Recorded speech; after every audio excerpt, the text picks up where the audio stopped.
Ruth Moss is an NHS clinical research nurse manager. That's quite a mouthful. And I'm going to chat to you today a bit about that. Please tell us all. But you're also so much more. I just know you for challenging the NHS and winning.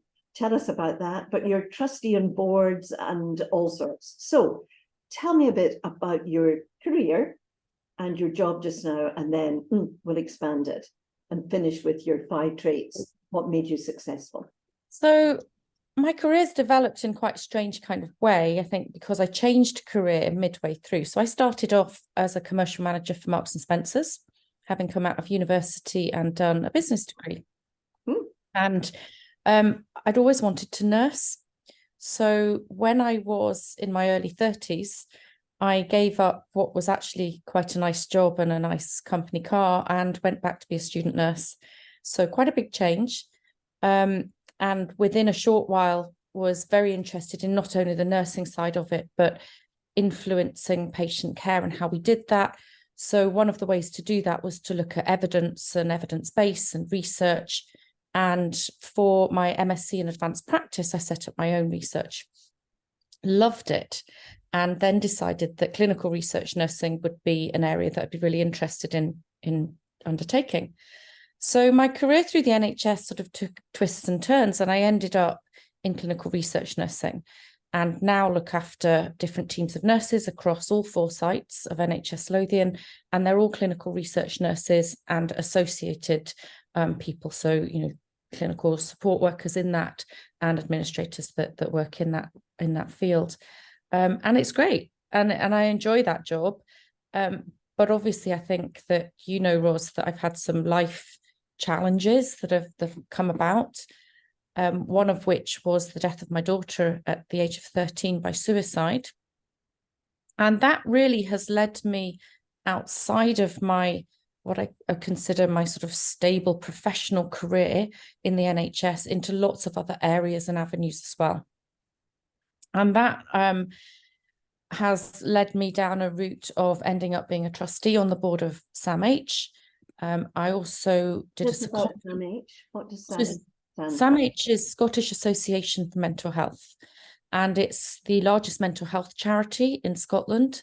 It offers a huge number of services, so it's quite service-led, as well as doing campaigning for better mental health, looking at workplace mental health, and a wide variety of services that are attached to that. So I'm a trustee on their board, but also I took some time out to go on secondment while I was working for the NHS, because I was on the National Suicide Prevention Leadership Group and became a delivery lead looking at postvention, what we call postvention services. And it's for people that have been bereaved by suicide and the sort of care that they get, because we know that that group of people are a suicide risk in their own right. They have a higher percentage chance of taking their own lives. So it was actually to pilot a service that would offer support for people that had been bereaved by suicide. So I did that for a year as well, and that went out to tender. And at that point, I had to make a decision as to which career move I was going to take. And I was pulled back to the research career, if you like. But very, very varied in that. And from that, I've had lots of different strands. So I am an ethics reviewer on the Ethics Review Board for Samaritans UK. I work with NSPCC as on their central task force, representing Scotland on that, to create that link and that facilitation between the regions and the national centre. And there are lots of things that I do in that space, in that third sector space outside. But one of the things that you highlighted in what you said as well was actually challenging the mental health services within Tayside after Sophie's death. I spent a lot of time and energy making sure that we were very prepared for the fatal accident inquiry, and actually threatening court action. We settled out of court with that as well because of some of the severe failings that were found in Tayside mental health services. So that's another strand as well. I've always been interested in that area of work and mental health and how we support people. So I've done quite a lot of work through that. I mean, that's Um, amazing success, because I remember hearing about it quite separately from knowing you, but not knowing that that was you that was involved in the act yeah, against the NHS. And I remember thinking, quite right, because I worked in the NHS for many years and felt that so much was lacking. But I remember thinking, oh, that poor person's in a hiding to nothing. Then I realized it was you. Then I realized that they settled. And I thought, wow, well done. mm. You're so persistent. I think persistence was certainly the key. It took 7 years for that whole process to actually, from start to finish, to go through. And there were two strands to that. So one of the things that was very important for me was to get some of that information into the public domain, because I always said that there's nothing that will change a person's individual's practice more than having to stand up and account for their actions in court.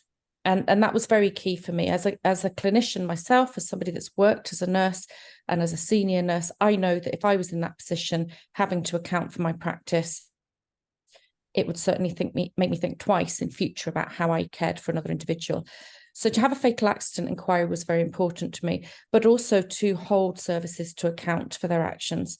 And that drove me very much to say, no, this is something that's very important to me. And if I'm not prepared to stand up to that as an individual, whether or not I'm able to change the system, then where do my principles lie? And that was what drove me to do that, for the sake of my own experience, but also others that came in the future and were having to battle with the same issues. The other thing is, Ros, I knew the system quite well. So if I was in a very good position to be able to make those arguments and to make valid arguments, where somebody that maybe didn't know the system as well, or was struggling in other ways from the loss of a child, may not have been able to take that role on. So I felt privileged in that sense, and I felt that it was almost a duty to have to do that. But yes, I was pleased with the outcome, and I think it was a very important thing to do. No doubt. Imagine how you begin to cope with the death of a child, or indeed even worse, the suicide of a child. How do you personally cope with that? Because you always seem so upbeat. How do you cope with it? That's an enormous question. And I'm not sure we could answer it in the time. I think there's a few things that I was very lucky with. I was very lucky to have some personal family and friends that were there for times when I really did fall apart, because there were times when I wasn't upbeat. And inevitably, I actually saw both the bad side of mental health service and the good side. I actually ended up having a therapist at one point in that journey who was exceptional and met me at a level of intelligence and understanding and experience that I respected her and was able to take advice, etc. And I think there was a decision in there as well. I read a book very early on. I think it was called What Doesn't Kill You, i.e. what doesn't kill you makes you stronger, but I'm pretty certain it was called It Doesn't Kill You. I forget the name of the book, but it had done some research into what makes some people survive trauma and why other people flounder, and that grey area in between. And what this psychologist had noted was that there were some people that actually thrive after a period of trauma. It takes time, it's not immediate, but they will go on and live very successful lives. And his argument was that there needed to be an element of choice in there, an element of picking yourself up and saying, I can't let this drown me. And that influenced my decisions from a very early stage to think, okay, I'm feeling horrendous just now, but that's not how I'm always going to feel. I need to brush myself down. And that's very different. Please don't mistake that for me saying that mental health is about brushing yourself down every time, and some people can't do that. That's a very different argument. But there was an element of choice at certain points where I thought, I can't let this drown me. I need to either seek help, or I need to do something here that is going to help me and my mental health to go on the right path. And that was quite it was a choice. There were times when I had to make a choice. Do I stay in bed, or do I get myself out of bed feeling terrible and just move on? So there was an element of that as well. And I was lucky that I had people around me to support me in that. So that it's a mixture of things. It's a huge question. I could talk about it for a long time. But I actually feel very fortunate in my journey. Sophie's death changed me. And I'm not sure, I think it changed me for the better. It changed my outlook for the better. So I would never wish it on my worst enemy. But that having been said, there are silver linings in every cloud. So I remember reading as a young psychologist a book by an existentialist and a psychologist. A Jewish psychologist, and his name will come back to me in a second. And he talked about interviewing people who were in concentration camps. I mean, the worst possible thing to be imagined. Oh, goodness, we seem to be running into awful places at the moment in the world. But he was talking about the people who survived. It was a mindset that helped them survive, because the physical degradations were there for everybody. And he talked so tellingly about people who were on their way to the gas chambers, and there was a ballet dancer who decided that she would dance. I mean, I'm even emotional thinking about it now. He compellingly talked just the way you are, that it was a mindset. It was a decision to be optimistic and to see a way through and to make that choice. I think there's times when that was a roller coaster, and I failed in that, and I had to be kind to myself to say, I'm not going to feel like that all the time. There's times when I can't do that, and that's when the support of family and friends came in very powerfully. But there were other times when I could see more clearly, and that took time as well. But I have, and don't get me wrong, there's still times when I feel desperately sad about Sophie's death. And when people say, you never get over it, I would argue, actually, you probably do to a certain extent, but there will be still times when it's still very, very sore. But I think, in spite of that roller coaster, if you can get through the dips in that, then gradually the trajectory goes upwards. And yes, there is a mindset of saying, right, I need to just keep going. Let's take one day at a time, not looking too far ahead at that point. There's a time to look ahead, and there's a time not to. And that's great advice. And I often say that in my days as a clinical psychologist, rather than the business psychologist I am now, where I say to people, there will be ups and downs. It will be a roller coaster. Some days you think you're absolutely over whatever it is, a phobia or depression or anxiety, and other days where you'll be in the depths, but it will even out. It will take its time. That's very true. That's very true. And to be honest, it was things that happened on that journey that drove me into other areas to explore and to add value to other people's lives. And that's a very powerful driver. So in some ways, it's from that experience that I've been able to talk with some authority about what poor mental health looks like, because I've gone through it, and to be able to say, yes, recovery is possible, and to move forward into some of the more professional roles that I do. So there were some very positive things that came out of that as well, albeit a very, very negative experience at the time. So, what have been your 5 traits? What 5 skills have made you the person you are today? I'd have to put number 1 up there as I call it stubbornness. My husband would call it stubbornness. I prefer the word persistence. I think that when things go wrong and seem bleak, and that's in any area of life, that could be business, that could be personal life, it could be marriage, it could be relationships. I think there's an element of stubbornness and commitment to a cause that is required, and that is a mindset. That is, I'm not giving up on this. I am a terrier with a bit between my teeth, and I'm not going to give up. And to do that, you have to be passionate about what you're doing, and there is a time to give up. I would never say, I'm not black and white enough to recognize that, there's a time for everything. But in the things that I've been successful at, they're not all plain sailing. And apologies, I think there's some noise coming from my computer. They're not all plain sailing. So I would say persistence and stubbornness is required. We can frame it however we want. You could call it resilience in the face of difficulties. It's another way of framing it. That would be my number one. Number two, build allies.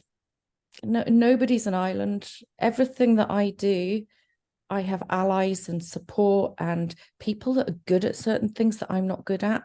So that allies and that relationship building and that team building is absolutely key. And it makes me who I am. I'd much rather work with people than I would on my own. I'm not saying that leadership isn't important. You need to lead that, but teamwork, absolutely. Looking after oneself, self-care, being kind to oneself. So getting plenty of sleep, prioritizing sleep. That number 3 is self-care. Yes, number 3 is self-care. Sleep, exercise, kindness to oneself. Number 4, gosh, do I need 5? Going. So persistence and resilience, teamwork, self-care, an inquisitive mind. Being inquisitive, open-minded, interested in other ideas, challenging your own ideas, making sure that, there's always another point of view and not discounting that. And I worry in the modern world that we're becoming more divided with an inability to be able to listen to the other point of view, truly listen to the other person's point of view. And I suppose that leads on to my 5th one, and they're not in any particular order. I think listening is a really underestimated skill. And I think being able to sit down and listen. I was in a session yesterday in the NHS. It was a great session, actually. It was called Listening Space. And it's an hour. They pick a topic and it's an hour. And I was very privileged to have an hour, actually. I don't usually manage to make it, but I did on this occasion, where each person in that session, it's a small group, there's only 6 people in it, is given time to talk uninterrupted about a particular topic. And then they go back and review what other people have thought about that. It's very well designed. And it's a very powerful session. So I would say my 5th one is the ability to know when to listen and know when to shut up. So I think and these are things that I'm still working on.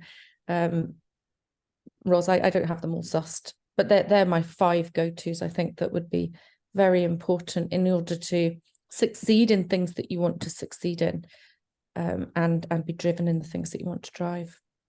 Fantastic. It was only the other day, somebody was asking me, what did I think about vaccination? Because we're going through another round of vaccinations. Mm-hmm. Surely we put that one to rest. And I know you were part of all of that. What would you say to people who say that they're still worried about having a vaccination? Or maybe not bothered, feeling you don't need one? So I draw very much on science if it's something like a vaccination. I do tend to go back to scientific method and evidence in a lab, epidemiology. And so I would very much go through that. But before I did that, I'd try and find out a little bit more about what that person was concerned about. Were they concerned that they were having a microchip from Bill Gates put into their body? In which case, that's probably an easier argument to talk to them about.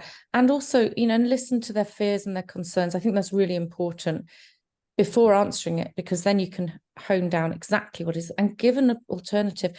I like to actually try and ask more questions in situations like that, because you can almost bring that person round to answering the question for themselves. You know, have they thought about this? What's their thoughts on this?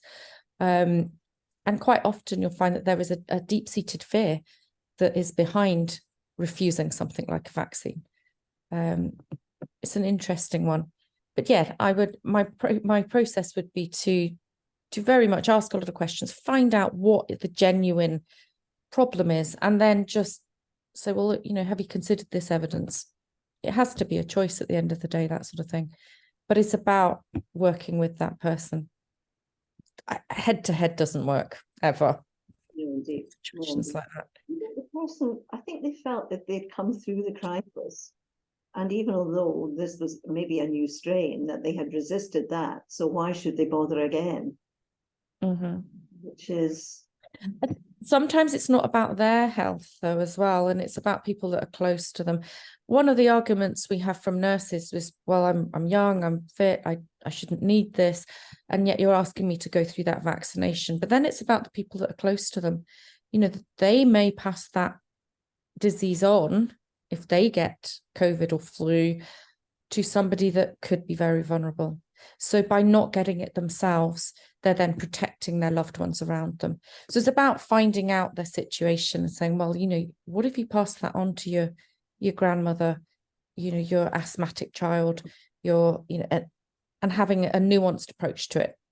Yeah. And that depends on some of the reasoning behind knowing the person. Indeed. But there are multiple reasons as to why somebody should have a vaccine. Indeed, yes. Well, that's an interesting end. But just to recap, stubbornness, persistence. If you're it's persistence. Let's call it persistence. And I mean, you added resilience, but in many ways, that's even a broader issue about how do we remain resilient. But that as well. So that might have been two, but never mind. Building allies, you know, not doing things on your own, I think is really important. Self-care, sleep, being kind. Because I often think that would be lovely if we were kinder to each other. Wouldn't that be nice? Having an inquisitive mind while you're in research, it's part of the remit, I'm quite sure. And being open-minded, absolutely. And listening. I mean, I think that's listening is so important, especially if you're a senior manager or in any position where you have people around you. And certainly as a coach, that's my job. I've got to listen more than I talk. So I'll shut up at this very point and say thank you very much. That was absolutely marvelous. And I will stop recording now.